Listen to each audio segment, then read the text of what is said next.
అపోస్తల కార్యాలు 16వ అధ్యాయం. అపోస్తల కార్యాలు 16వ అధ్యాయం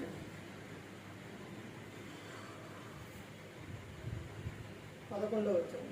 కాబట్టి మేము ట్రోయాను విడిచి ఓడ ఎక్కి తిన్నగా సముద్రకేకును మరునాడు నెయాపోలికిని అక్కడ నుండి తిరుపతిని వచ్చింది. మాసిదోనియా దేశంలో ఆ ప్రాంతమునకు అది ముఖ్య పట్టణమును రోమీల ప్రవాస స్థానమునై ఉన్నది. మేము కొన్ని దినములు ఆ పట్టణంలో ఉంటుంది. విశ్రాంతి దినమున గవిని దాటి నదీ తీరమున ప్రార్థన జరుగుననుకొని అక్కడికి వచ్చి కూడి వచ్చిన స్త్రీలతో మాట్లాడుతుంది. అప్పుడు లూదియాను దైవభక్తి గల ఒక స్త్రీ వినుచుండేది. ఆమె ఓదారంగు పొడిని అమ్ము తుయతైర పట్టణస్తురాలు. ప్రభు ఆమె హృదయము తెరిచిన గనుక పౌలు చెప్పిన మాటల యందు లక్ష్యముంది. ఆమెయు ఆమె ఇంటి వారును బాప్తిస్మం పొందినప్పుడు ఆమె నేను ప్రభువునందు విశ్వాసం కలదాలని మీరు ఎంచితే నా ఇంటికి వచ్చి ఉండుడని వేడుకొని మమ్మను బలవంతం చేశాను. ఇక్కడ సందర్భం ఎవరు కనపడుతున్నారనంటే, దేవుడు పౌలు గారిని వారిని ఒక ప్రాంతానికి, నదీ తీరములనే ప్రాంతానికి పౌలు గారు వెళ్తారు. అంటే అక్కడికి వెళ్ళినప్పుడు ఇక్కడ ప్రార్థన జరుగుననుకొని వెళ్తారు.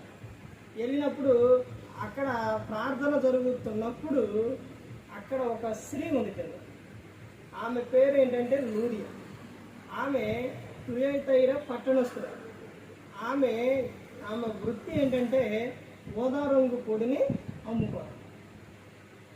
ఓదారంగు పొడి అని అంటే వాళ్ళు సామాన్యమైన వ్యాపారం అంటే అది ఈ రోజులో చూస్తే లక్షలా ఉండొచ్చు.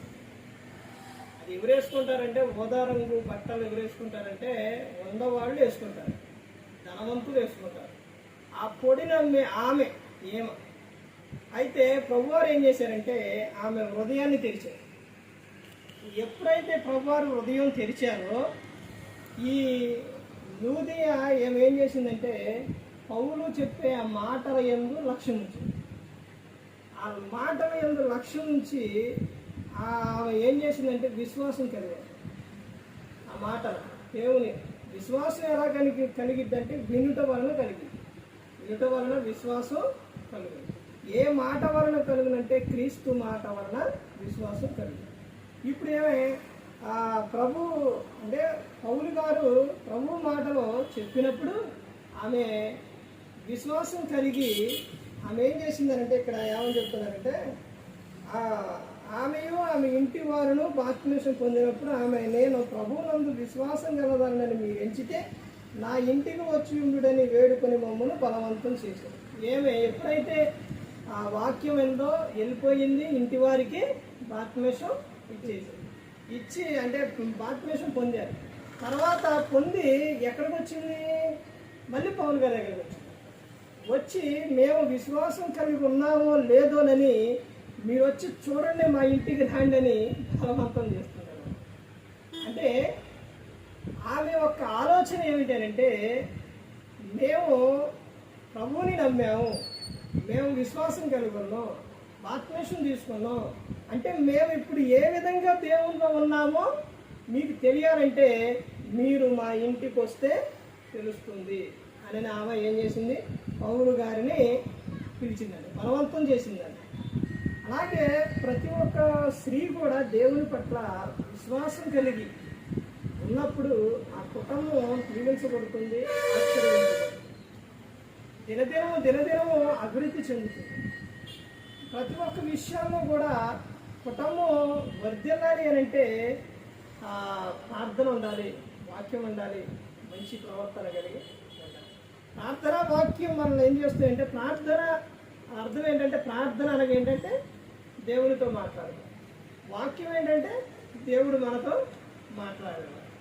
ఇప్పుడు ఒక ప్రాంతంలో ఒక చాట వాక్యం చెప్పినప్పుడు అక్కడ ఇద్దరున్నా, ఒకళ్ళున్నా, ఇద్దరున్నా, ముగ్గురున్నా, లేకపోతే 10 మంది ఉన్నా, 100 మంది ఉన్నా, అక్కడ వాళ్ళందరికీ ఏదైతే అవసరమో, ఏదైతే కావాలో పరిశుద్ధాత్ముడు మాట్లాడతాడు. ఎందుకంటే వాళ్ళందరూ కూడా ఏమవ్వాలి అంటే అందరూ కూడా మారాలి. కొంతమంది ఒక సమస్యలో ఉంటారు, బాధల్లో ఉంటారు. వారికి ఏదైతే కావాలో, ఏదైతే అవసరమో వాటి నుంచి వాక్యం ఏం చేస్తుందంటే విడిపిస్తూ ఉంటుంది. వాక్యం ఏం చేస్తుందంటే నడిపిస్తూ. ఈ లూదియా ఆమె చేసిన విధానం ఏంటంటే, ఆమె కలిగి ఉన్న విధానం ఏంటంటే, లూదియా విశ్వాసం కలిగి ఉంది. ఎలా కలిగి ఉందంటే, ప్రభువారు ఆమె హృదయం తెరిచారు.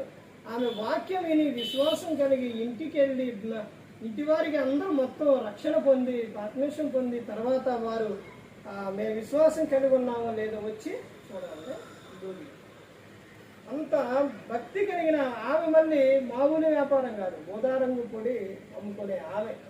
అలాంటి ఆమె భారీ కుటుంబాన్ని రక్షిస్తుంది. కుటుంబం అంతా కూడా దేవునిలో ఉంటే, పరలోకంలో ఉంటే అది మహానందం. ఈ లోకంలో ఒక ఫంక్షన్ అయినా లేకపోతే ఇంకా ఏదైనా కానీ కార్యక్రమం అయితే అందరూ కలిసి ఉన్నప్పుడు ఎంత ఆనందంగా ఉంటుందో, పరలోకంలో కూడా అందరూ కలిసి ఉంటే అంతే ఆనందంగా ఉంటుంది. దేవుడు అదే కోరుకున్నారు. యేసుక్రీస్తు ప్రభువారు ఆయనతో పాటు ఉన్నారని కోరుకున్నారు అందరూ కూడా. అందుకని ఈ లోకానికి వచ్చి మా అందరికీ వస్తుంది ఆయన సాయం. మరి ఈ విధంగా నిలబెట్టి మాట్లాడించిన తండ్రి దేవునికి కృతజ్ఞత చెల్లిస్తూ